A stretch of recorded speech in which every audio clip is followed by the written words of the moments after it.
आज हम लोग पढ़ेंगे क्लास 10th बिहार बोर्ड के मिथिला विभूति। विभूति का अर्थ होता है वैभव, गौरव। तो चलिए स्टार्ट करते हैं चैप्टर को। तो हमारा पहला चैप्टर है जनक और याज्ञवल्क्य। तो सबसे पहले हम लोग पढ़ेंगे यहाँ पे जनक के बारे में।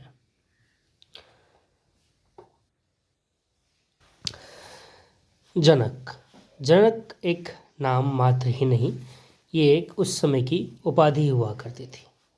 ठीक है, चूँकि परीक्षा नज़दीक है तो हम अभी परीक्षा के दृष्टिकोण से ही पढ़ रहे हैं, और जितने भी पॉइंट्स में आ रहे हैं ये मैं इंडिकेट करता जाऊंगा, आप लोग नोट डाउन करते जाइएगा।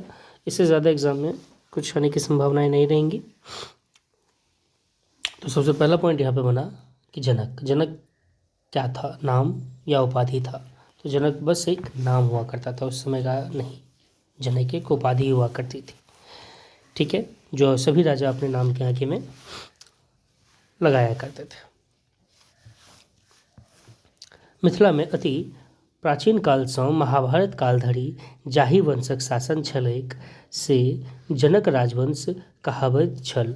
यानी कि मिथिला में प्राचीन काल से लेकर के महाभारत काल तक जिस वंश का शासन चला मिथिला में, उस वंश को जनक वंश कहा जाता था। ठीक है, यही वंशक राजा लोकिन अपन उपाधि जनकक व्यवहार करैत छला। यानी कि इस वंश के जो भी व्यक्ति हुआ करते थे, राजा हुआ करते थे, वो अपने नाम के व्यक्ति नहीं, राजा हुआ करते थे। इस वंश के जो भी राजा हुआ करते थे वो अपने नाम के आगे में जनक की उपाधि लगाया करते थे। ठीक है, निमि जनक यही राजवंशक संस्थापक छला। अगला पॉइंट ये है कि निमि जनक जो थे इस राजवंश के, यानी कि मिथिला राजवंश के संस्थापक थे। निमि जनक जो थे मिथिला राजवंश के संस्थापक थे। ई ब्रह्माक 5 पीढ़ी नीचा छला। यानी कि वंशानुगत अगर हम लोग आए तो ब्रह्मा जी के पुत्र के पुत्र के पुत्र के पुत्र, यानी कि नीचे आते जाएंगे तो ये 6ठे स्थान पे हुआ करते थे। यानी कि इनसे पहले 5 पीढ़ियाँ ऊपर थी, यानी कि ये 6ठे पीढ़ी में थे ब्रह्मा जी के। यानी कि ब्रह्मा जी के पुत्र थे मरीचि के पुत्र थे कश्यप के पुत्र थे विश्वनाथ के पुत्र वैवस्वत के पुत्र थे इक्ष्वाकु, और इक्ष्वाकु के 3 बेटे थे। 3 बेटे में से 3 संतान थे, बेटों का उल्लेख नहीं है, 3 संतान थे। 3 संतान में से निमि जनक भी थे। ठीक है, इसको ध्यान में रखना है कि ब्रह्मा जी, ये भी एक पॉइंट हो सकता है कि ब्रह्मा जी के कितने पीढ़ी के बाद ये थे, तो 5 पीढ़ी के बाद थे। और इक्ष्वाकु के कितने बेटे थे या कितने संतानें थे, तो 3 थे, जिनमें से निमि जो थे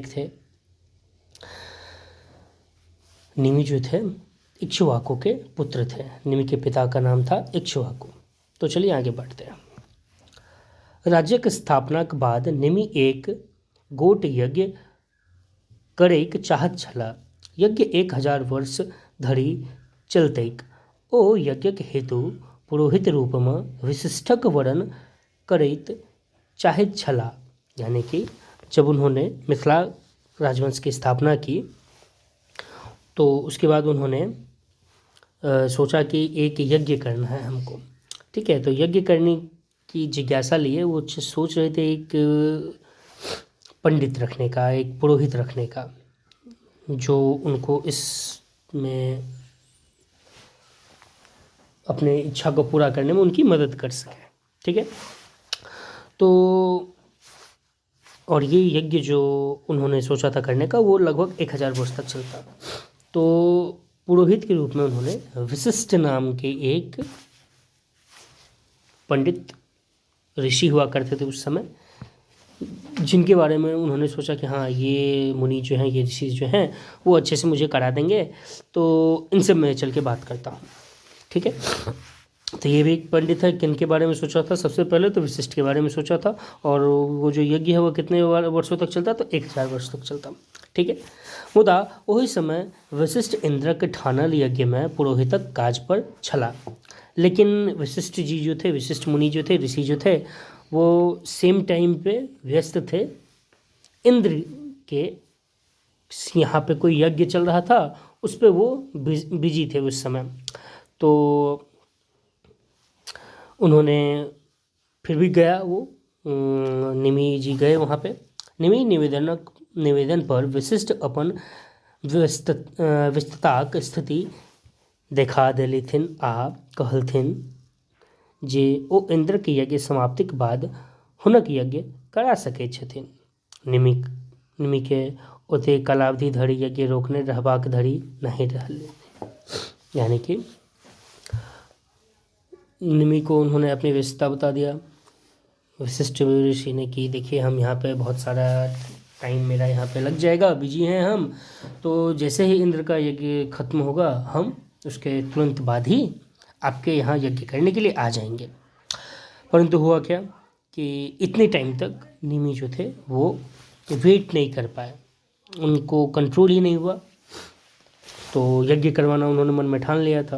पंडित ढूंढा वशिष्ठ मुनि को, लेकिन वशिष्ठ मुनि के व्यस्तता के कारण उनसे हो नहीं पाया। वो समय एक्सटेंड करवा दिए, तो ये एक्सटेंशन उनको बर्दाश्त नहीं हुआ उनको। तो उन्होंने फिर से एक ढूंढना चालू कर दिया पुरोहित को। ठीक है। निमिक ओते कलावधि यज्ञ धरि यज्ञ रोकन रहबाक धैर्य नहीं रहलिन। ओ गौतम के अपन पुरोहित बना यज्ञ ठानी देला। तो उन्होंने क्या किया, गौतम नाम के ऋषि को उस समय के हुआ करते थे, तो गौतम नाम के ऋषि को अपना पुरोहित बना के यज्ञ शुरू करवा दिया। एम्हर जखन इंद्रक यज्ञ समाप्त भेला तो वशिष्ठ निमि के यज्ञ आरंभ करबाक हेतु हुनका ओहिठाम गेला। तो उसके बाद क्या हुआ, जैसे ही यज्ञ खत्म हुआ इंद्र का, तो वशिष्ठ ऋषि जो थे वो तुरंत जो है उनको याद आया कि हाँ मैंने तो टाइम दिया हुआ है निमि को। तो जैसे यज्ञ समाप्त हुआ वो निमि के यहाँ पहुँचे। तो निमि के यहाँ पहुँचने के बाद जैसे ही वो देखते हैं कि यहाँ तो यज्ञ शुरू है, यहाँ पे तो गौतम यज्ञ कर रहे हैं जिसके बारे में मुझे कोई इन्फॉर्मेशन नहीं है, कोई बात नहीं है, वो गुस्सा उठे। ठीक है। गुस्सा को उन्होंने क्या किया, निमि को श्राप दे दिया, अहाँ बिनु देहक भौ जाओ। शापक फलस्वरूप निमि लगले मृत्यु के प्राप्ति क गेला। तो जैसे वहाँ वो पहुँचे ओहिठाम पूर्व सँ यज्ञ होइत देख हुनका बेस क्रोध भेलनि। ओ निमि के श्राप दे देलखिन। जेनाहिए हुनका जे छै ओ देखलखिन जे यज्ञ भए रहल छै, तो हुनका से देखल नहीं गेलै, कियाकि हुनका एहिसँ पूर्व में एकर संज्ञान नहीं करेलखिन रहै निमि जे हम अहाँ छोड़ि दियौ हम यज्ञ करवा लेब, नहीं कहलखिन रहै। ताहि दुआरे हुनका जे छै तामस उठि गेलै। तामस उठला पर ओ जे छै श्राप दए देलखिन निमि के जे अहाँ बिन देहक भऽ जाउ, यानी कि अहाँ मरि जाउ, यानी कि अहाँ मरि जाउ, मृत्यु भए जाए अहाँके। ठीक छै। ई भी एकटा अहाँके पॉइंट भऽ सकैए परीक्षा के लए कऽ।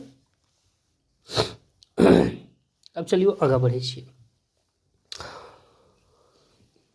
हुनक आकस्मिक मृत्यु सँ राज्य में अराजकता पसरबाक भय छलैक। ते यज्ञ पुरोहित ओ अन्य ऋषि लोकनि निमिक मृत शरीरके ताधरित तेल हेतु तेल आ इत्र में राखी देलखिन यावत यज्ञांत न भऽ गेला। तो उसके बाद क्या हुआ, जैसे वो मर गए, यज्ञ तो हो रहा था, यज्ञ तो बीच में रुक सकता नहीं था क्योंकि यज्ञ स्टार्ट हो चुका था। तो उन्होंने क्या सोचा कि अब इस समय पे क्या करना चाहिए कि जितने भी पुरोहित पंडित हुआ करते थे उन्होंने क्या किया कि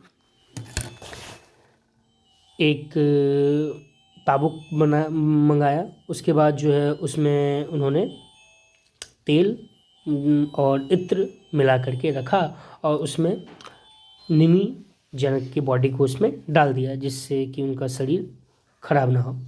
और उसके बाद जब तक यज्ञ चलता रहा तब तक जो है वो उसी में रहे। और यज्ञ समाप्त जैसे ही हो गया, तो जब भी किसी वंश के राजा का डेथ हो जाता है तो और कोई राजा उत्तराधिकारी नहीं होता है, तो उसमें कहीं पे भी शासन में कुशासनता फैल जाती है, अराजकता फैल जाती है।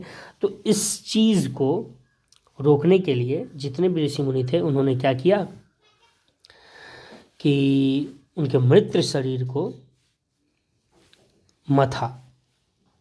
तत्पर ऋषि लोकन निमि मृत शरीर मृत देहक मथी क एकटा बालक उत्पन्न करें। उनके शरीर को मथ के एक बालक को मंत्र उच्चारण के साथ एक बालक को उत्पन्न किया, जिसका नाम रखा गया मिथि। तो एक यहाँ पे क्वेश्चन भी हो सकता है कि मिथि का जन्म कैसे हुआ। तो निमि के मृत्यु के पश्चात उनके मृत शरीर को मथने के बाद मंत्रोच्चारण के साथ ऋषियों द्वारा उनका जन्म हुआ, ठीक है। और उसके बाद उनका नाम मिथि रख लिया गया इसी कारण से। इनके नाम पर जनक राजवंशक द्वारा शासित प्रदेशक मिथिला कहल गेलै, और इसी मिथि राजा के नाम के कारण ही यहाँ मिथिला नाम पड़ा, ठीक है।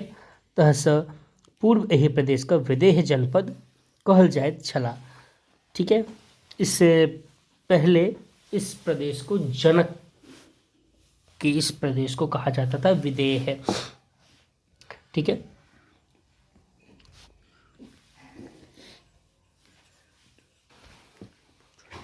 तो निमि जो थे वो जनक वंश के संस्थापक थे और जिसे विदेह कहा जाता था, और मिथि जो थे मिथिला राजवंश के संस्थापक थे। चलिए आगे बढ़ते हैं। एकर राजा लोकन वैदेह, और विदेह के जो भी राजा हुआ करते थे उसे वैदेह कहा जाता था। ये भी एक पॉइंट हो गया। वैदेही राजा लोकन सूर्यवंशी छला आ भारतीय इतिहासक प्रारंभिक युग में ई लोकन आर्य सभ्यताक अग्रदूत रूप में अवतरित भेल छला। वो सूर्यवंशी राजा हुआ थे और ये भारत के इतिहास के प्रारंभिक युग में आर्य सभ्यता के अग्रदूत कहे जाते थे, ठीक है। ये भी पूछा जा सकता है। पौराणिक साहित्य और वाल्मीकि रामायण आधार पर निमि सँ लऽ कऽ कृति तक विदेह धरि जनक राजवंशक 53 गोट राजा उल्लेख भेटत अछि। यहाँ पे बताया जा रहा है कि निमि से लेकर के जो भी कृति विदेह जनक हुआ करते थे उन वहाँ तक में 53 राजा का उल्लेख है, ठीक है। जिसमें से राजा मिथि जो है एक वीर योद्धा हुआ करते थे। क्वेश्चन पूछ सकता है कि कौन वीर योद्धा था। समझते हैं सबसे ज़्यादा वीर योद्धा मिथि थे। ई हिमालय के तराई क्षेत्र बसल पहाड़ी जनजाति के युद्ध में पराजित कौन से जनजाति को पराजित किया था? पहाड़ी जनजाति को पराजित किया था युद्ध में, जो कि हिमालय के तराई क्षेत्र में हुआ करती बसी हुई थी। ओकरा सबको उपद्रव शांत केलिन आ हिमालयक पहाड़क लग एक नदी के किनारे में अपन राजधानी बनौली। और वहाँ पे एक राजधानी बना ली जो कि जनक राजवंश की राजधानी जनकपुर कहलाई। संभवतः हिमालयक पवित्रता और ऋषि लोकन सानिध्य सुलभता के कारण जनकपुर के राजधानी के रूप में विकसित कल गया और जनकपुर को राजधानी के रूप में विकसित किया गया। हिमालय की पवित्रता और ऋषि लोग वहाँ ज़्यादा हुआ करते थे, उसके सानिध्य में उनके सुलभता के कारण। राजा मिथि भार्गव ऋषि से ज्ञानार्जन कैल छला। ये भी क्वेश्चन पूछ सकता है कि किससे उन्होंने राजा मिथि ने किससे शिक्षा ली थी? तो भार्गव ऋषि से उन्होंने शिक्षा अर्जन किया था। अगला है जनक राजवंशक सर्वाधिक प्रसिद्ध राजा भेला रामायण कालीन क्षीरध्वज जनक, यानी कि सीता जी के पिता। सीता जी के पिता का नाम था क्षीरध्वज, जो कि जनक वंश के ही थे। जनक उनकी उपाधि थी। सीता इनके पुत्री छलथिन। जनिक विवाह अयोध्या के राजा दशरथ पुत्र श्री राम संग भेल छलथिन। मर्यादा पुरुषोत्तम राम और जनक सुता सीता का कथा आइयो भारत संस्कृति का अभिन्न अंग बनल अछि। तो रामायण के बारे में हम सभी जानते हैं, सीता और राम के बारे में सभी को पता है। तो शिरध्वज राम जी के ससुर हुआ थे और सीता जी के पिता। जनक राजा लोकेन भारतीय इतिहास नहीं संपूर्ण विश्वक इतिहास में जाज्वल्यमान ज्योति जो जकाँ चमकैत अछि। हुनका लोकनिक समय में राजतंत्रक जे आदर्श रूप उपस्थित भेल तकर उदाहरण कतुक दोसर ठाम भेटब दुर्लभ अछि। यानी कि जनक राजवंश का जो भी बात अभी करता है वो एक आदर्श वहाँ पे वो शो करता है, और उनके जैसा कोई दूसरा सिमिलैरिटी में नहीं है अभी भी। तो उनको दिखाया, अभी तो लोकतंत्र है और जब राजतंत्र का बात होता है तो उसमें जनक राजवंश का नाम सर्वोपरि लिया जाता है, ऊपर में लिया जाता है। हिनका लोकन सब विद्वान, अध्यात्मवादी, ब्रह्मज्ञानी और संसारक बंधन से मुक्त विभूतिक पावी मिथिला के भूमि नहीं संपूर्ण आर्यव्रत गौरवान्वित। और इनके सभी राजा विद्वान, अध्यात्मवादी, ब्रह्मज्ञानी और संसार के बंधन से मुक्त हुआ करते थे, और इसी कारण से इनका विश्व में परचम लहरा रहा है, नाम है। इनका लोकनि तेल मार्ग पर चलित मिथिला अदेश भारतीय ज्ञान, विज्ञान, दर्शन और सांस्कृतिक गतिविधिक केंद्र रूप में अपन सत्ता प्रतिष्ठापित कहने अच्छी। और इन्हीं लोग के मार्ग पर चलते हुए भारतीय मिथिला के जो भी भारतीय हैं वो अपनी संस्कृति को आगे विश्व में फैलाए हुए हैं, बढ़े हुए हैं। एगो की जाने। और अगले क्लास में हम लोग पढ़ेंगे याज्ञ और लक्ष्य के बारे में। Thanks for watching, stay tuned with us.